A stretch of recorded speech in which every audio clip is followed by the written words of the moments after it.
The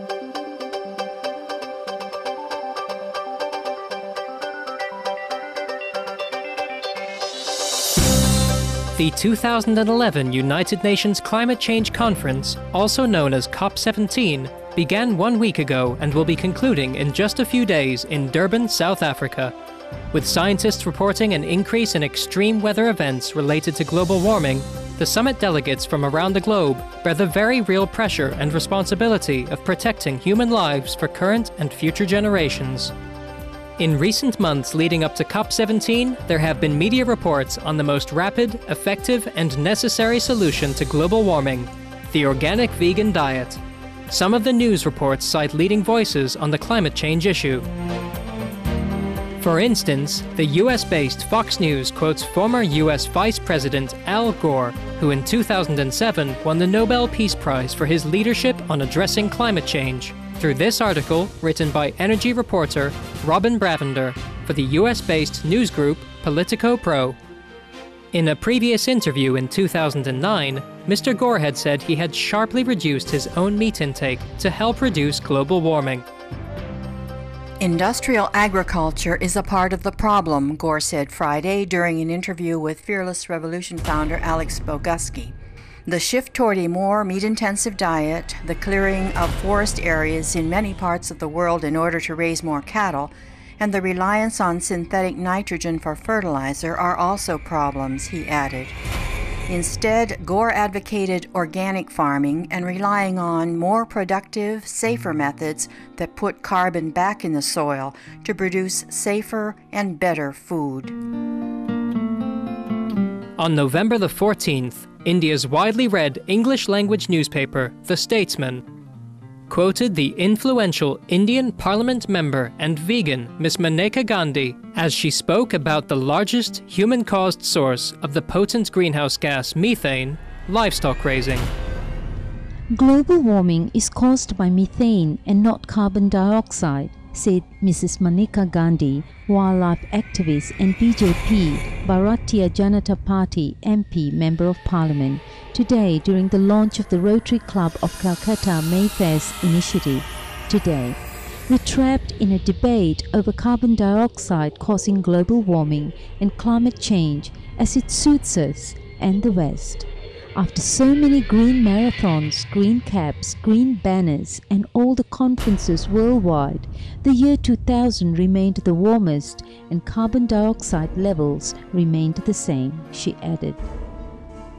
Methane has a global warming potential value, GWP, of 25 in 100 years timeframe estimate, comparatively to carbon dioxide, which has the value of 1. Mrs. Gandhi said that if people stop eating meat, a major cause of the greenhouse gas, methane, would go away in 4 years. To stop eating meat is nationalistic and pro-planet. If you want to save the world, stop eating meat, she emphasized, adding most of the Nobel Prize winners like Mr. Al Gore and Mr. R.K. Pachauri have advocated vegetarianism to lessen global warming.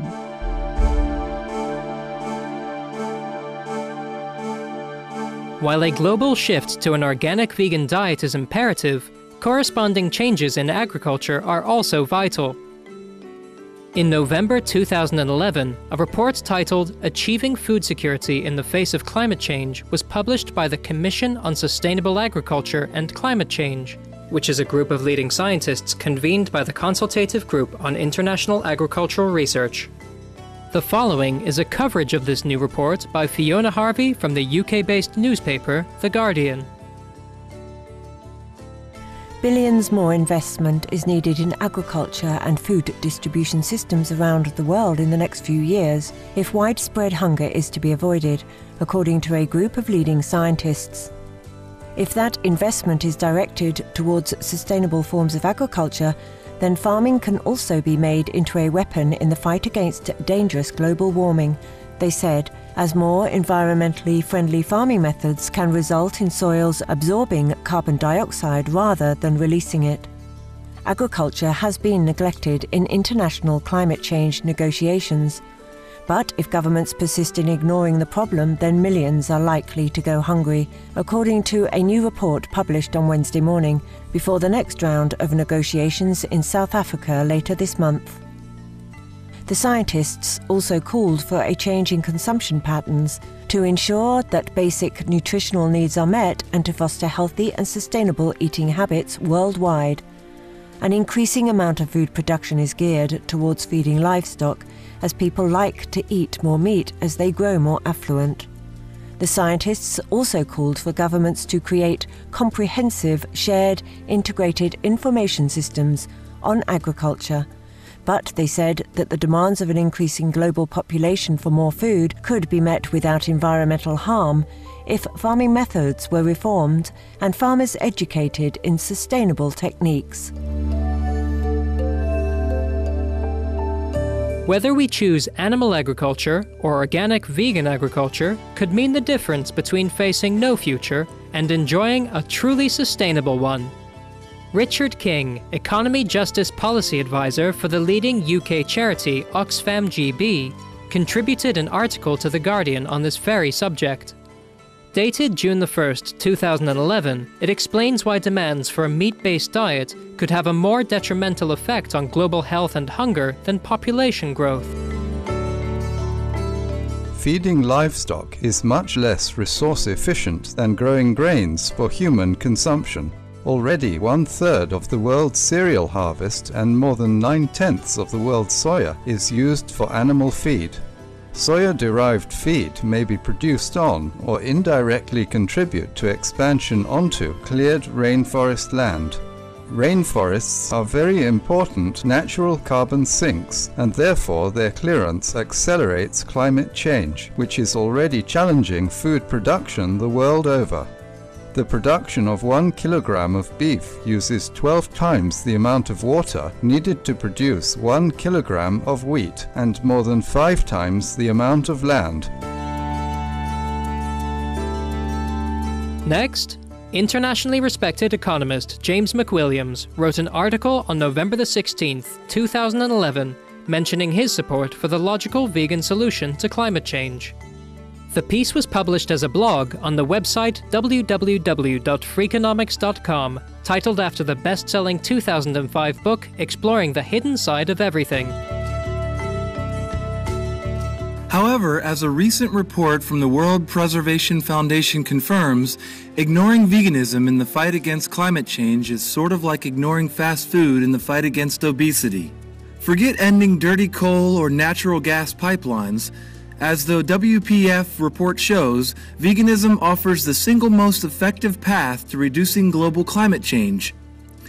The evidence is powerful. Eating a vegan diet, according to the study, is 7 times more effective at reducing emissions than eating a local meat-based diet. A global vegan diet of conventional crops would reduce dietary emissions by 87%, compared to a token 8% for sustainable meat and dairy. There's much more to consider. Many consumers think they can substitute chicken for beef and make a meaningful difference in their dietary footprint. Not so. According to a 2010 study cited in the WPF report, such a substitution would achieve a net reduction in environmental impact of 5 to 13%. When it comes to lowering the cost of mitigating climate change, the study shows that a diet devoid of ruminants would reduce the cost of fighting climate change by 50%. A vegan diet would do so by over 80%. Overall, the point seems pretty strong. Global veganism could do more than any other single action to reduce GHG emissions. Climate change and world hunger are 2 very important reasons to forego meat and be vegan. Our final article excerpt, however, adds a 3rd compelling reason, which is our health. In an article published on August the 20th, Sarah Novak for the Discovery Channel's PlanetGreen.com asks, "Are huge meat recalls scaring you, vegetarian? And is widespread meat contamination a sign of the times?" It's unclear why such vast meat recalls are becoming so much a part of the news. Is it a global food market, or is the USDA getting a handle on the contamination faster than they used to? Salmonella and E. coli are deadly to start off with. but the addition of antibiotic-resistant varieties are making them even scarier. It's like playing Russian roulette. You never know when you're going to get a bad batch, not cook it quite enough, and find yourself sick. Just last week, 36 million pounds of turkey products were recalled because of salmonella contamination. The Centers for Disease Control said that Salmonella Heidelberg, as it's named, has shown resistance to multiple antibiotic treatments. The CDC identified Salmonella Heidelberg through DNA fingerprints of Salmonella bacteria in order to link each to the outbreak. This week, Reuters reported that the U.S. Department of Agriculture said a company recalled about 60,424 pounds of ground beef products under suspicion of E. coli contamination. The bacteria was discovered through routine microbial testing conducted by the Ohio Department of Agriculture. While recalls can happen in any food product, they are commonly associated with eggs, meat, and poultry. We appreciate the journalists, researchers, and media groups around the world who have been informing us of the links between our food choices and our planetary survival. May we all choose wise, earth-saving actions, with the foremost being the organic vegan diet and organic vegan farming. Speaking during a December 2010 video conference in the United Arab Emirates, Supreme Master Qinghai highlighted the urgency of our global climate change crisis, as well as the crucial solution. I hope the government encourages the farmers to forego the cattle and poultry raising to be vegan, organic vegan. Because for one, it is still much more costly in terms of food, energy, water uses to raise animals, whereas it costs less and less to have organic farming.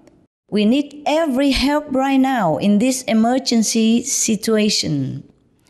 Urgent time to save our planet. I hope our government will guide the agriculture sector to the organic vegan path and also use their knowledge and talents to share these good techniques with other countries, because the world is interdependent and can cooperate together for a sustainable future.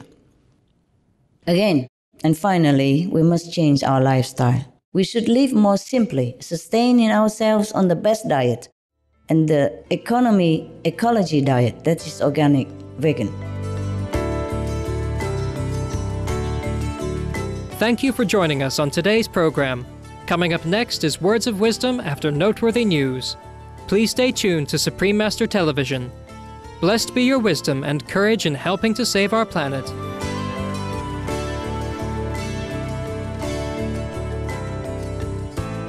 The articles and reports featured in today's program are available to read on the following websites.